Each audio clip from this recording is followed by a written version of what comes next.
매일 아침 하나님과 함께 누리는 하늘의 양식, 오늘 만나.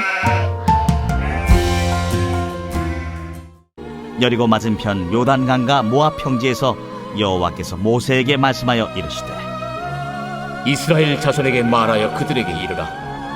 너희가 요단강을 건너 가나안 땅에 들어가거든 그 땅의 원주민을 너희 앞에서 다 몰아내고 그 새긴 석상과 부어 만든 우상을 다 깨뜨리며 산당을 다 헐고 그 땅을 점령하여 거기 거주하라. 내가 그 땅을 너희 소유로 너희에게 주었음이라. 너희의 종족을 따라 그 땅을 제비 뽑아 나눌 것이니 수가 많으면 많은 기업을 주고 적으면 적은 기업을 주되 각기 제비 뽑은 대로 그 소유가 될 것인즉 너희 조상의 지파를 따라 기업을 받을 것이니라.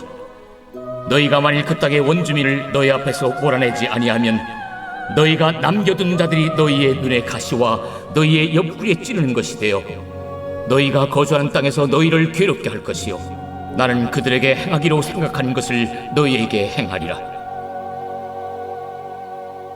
제34장 여호와께서 모세에게 말씀하여 이르시되 너는 이스라엘 자손에게 명령하여 그들에게 이르라. 너희가 가나안 땅에 들어가는 때에 그 땅은 너희의 기업이 되리니 곧 가나안 사방 지경이라.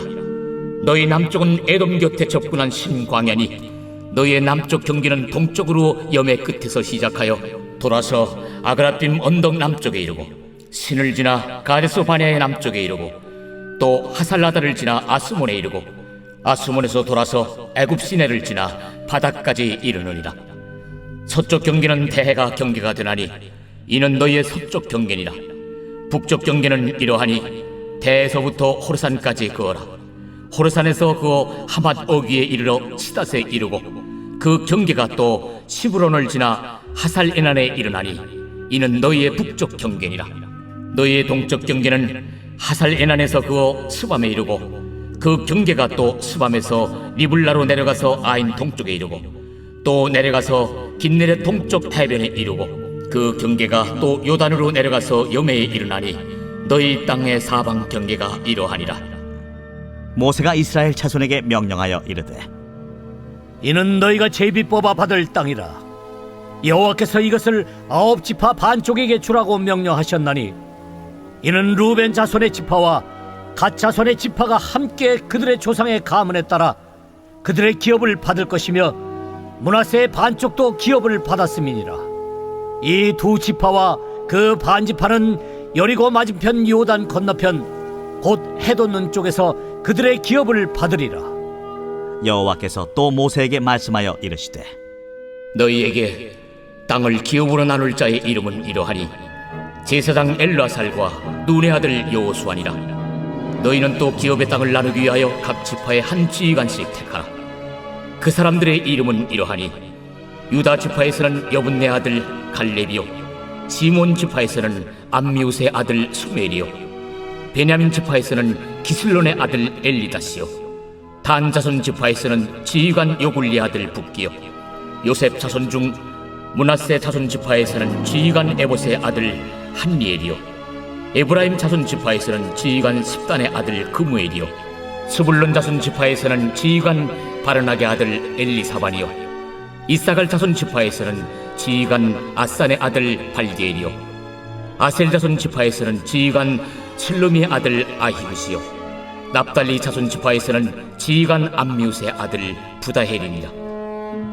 이들이 여호와께서 명령하사 가나안 땅에서 이스라엘 자손에게 기업을 받게 하신 자들이니라.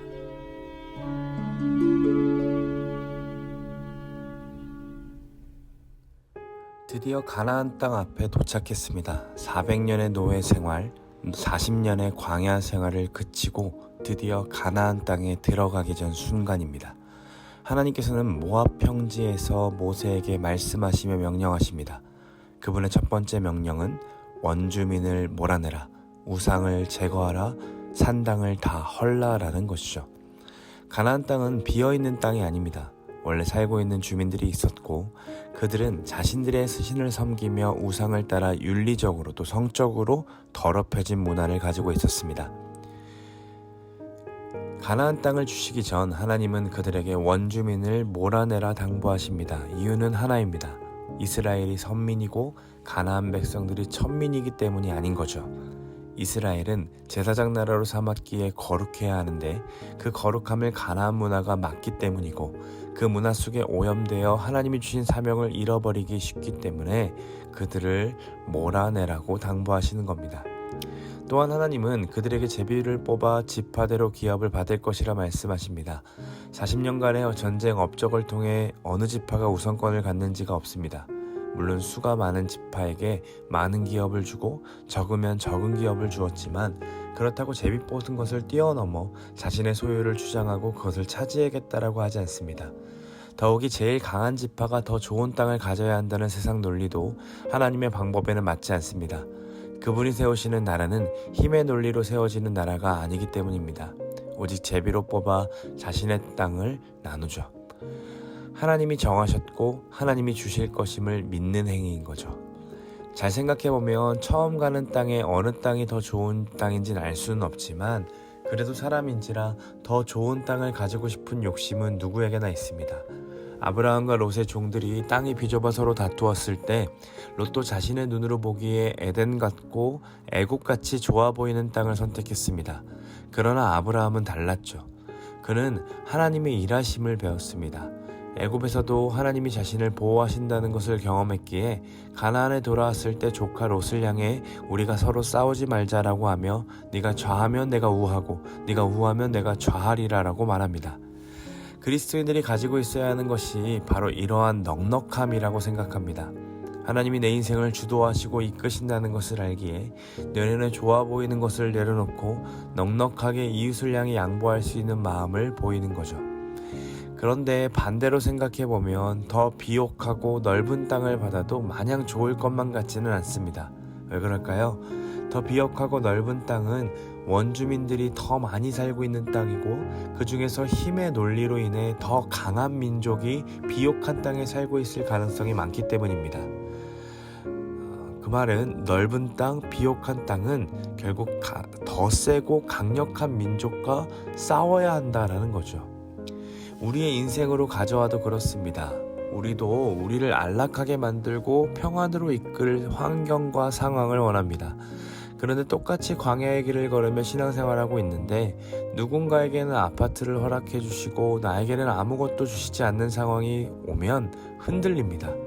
저 사람은 더 많이 받아 누리는 것 같은데 나는 적게 누리는 것 같아서 속이 상하는 경우들도 있습니다. 그러나 우리는 그때에 하나님이 정하신 것을 잊어버려서는 안 됩니다. 그만큼 주셨으면 그만큼 또 책임을 물으시고 받고자 하시기에 그에 따른 치열한 싸움과 대적들이 있음을 기억해야 합니다. 생각해보면 많이 가졌다고 해서 넉넉함이 나오는 것도 아닙니다.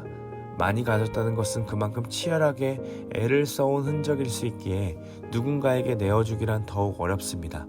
도리어 이 넉넉함은 적게 가져도 자족하는 마음을 배웠을 때 가능하다고 생각됩니다. 아브라함이 넉넉했던 이유는 그가 어느 땅을 선택하든 많은 땅을 가졌기 때문이 아닙니다.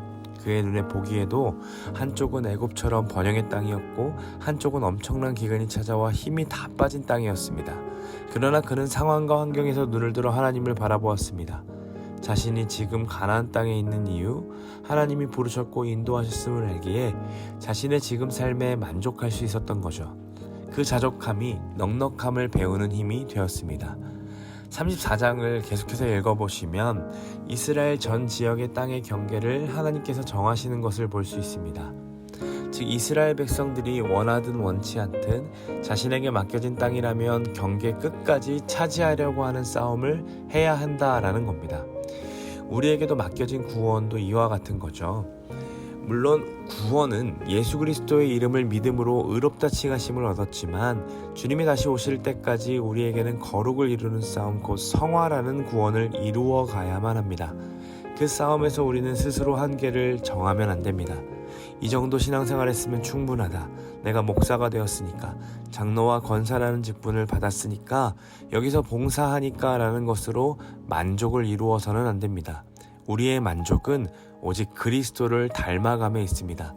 그리스도께서 우리를 향해 한계를 정하셨을 때 그리스도의 장성한 분량에 이르기까지라고 정하셨습니다. 즉 우리가 거룩해지고 변화되기를 원하시는 그 분량은 예수 그리스도를 닮아가는 데까지입니다. 거기까지 가야 합니다. 그 삶이 우리가 신앙생활을 하는 목적입니다. 그렇게 살고자 하는 열망이 있으신다면 우리에게 필요한 삶의 자세가 있습니다. 그게 무엇일까요? 오늘 본문에서도 말하듯 원주민을 내몰아야 합니다. 우리가 가지고 있는 재정의 원주민은 누구이십니까? 시간과 에너지, 말과 행동의 원주인은 누구입니까? 다 육신에 속한 나 아닙니까? 너무나도 어려운 일이지만 우리는 기필코 내몰아야만 합니다. 사사기를 보면 끝까지 싸우는 지파가 있는 반면에 가나안 땅을 내버려두고 종으로 삼는 지파도 있습니다. 더 나아가 가나안 족속에 종속되어 살아가는 지파도 생깁니다. 이게 무엇을 상징합니까? 우리가 괜찮다고 생각하는 영역 내버려두고 모른 척하면 결국 그들에게 우리도 종속된다라는 겁니다. 뭐 이런 것까지 굳이? 라는 마음으로 주도권을 하나님께 드리지 못했던 영역이 있지 않습니까? 그것을 몰아내지 않을 때 오늘 하나님이 말씀하신 바처럼 됩니다. 55절을 보십시오. 너희가 만일 그 땅의 원주민을 너희 앞에서 몰아내지 아니하면 너희가 남겨둔 자들이 너희 눈에 가시와 너희의 옆구리를 찌르는 것이 되어 너희가 거주하는 땅에서 너희를 괴롭게 할 것이요.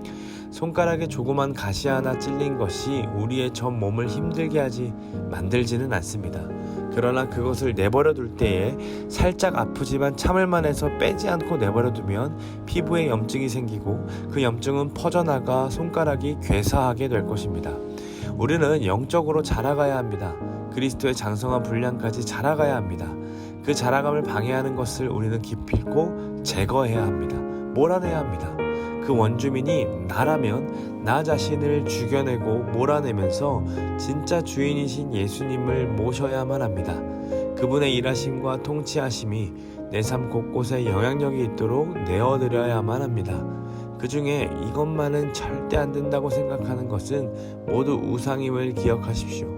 내 사랑스러운 자녀가 우상이 될 수도 있습니다. 내 스스로 세운 미래 계획이 우상이 되기도 합니다.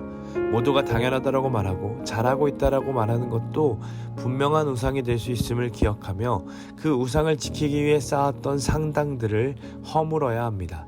그것이 우리에게 주신 복을 누릴 수 있는 방법입니다. 오늘도 우리를 부르신 영역에서 전부를 드리라는 말은 못하겠습니다. 그저 한 영역 누가 주인인지 점검하시면서 조금씩 주도권을 그분께 내어드리는 하루가 되시기를 간절히 소망합니다. 그래야 주님이 정하신 한계, 그리스도의 장성한 분량에 이르기까지 힘써 달려가는 저와 여러분이 되기를 간절히 소망합니다.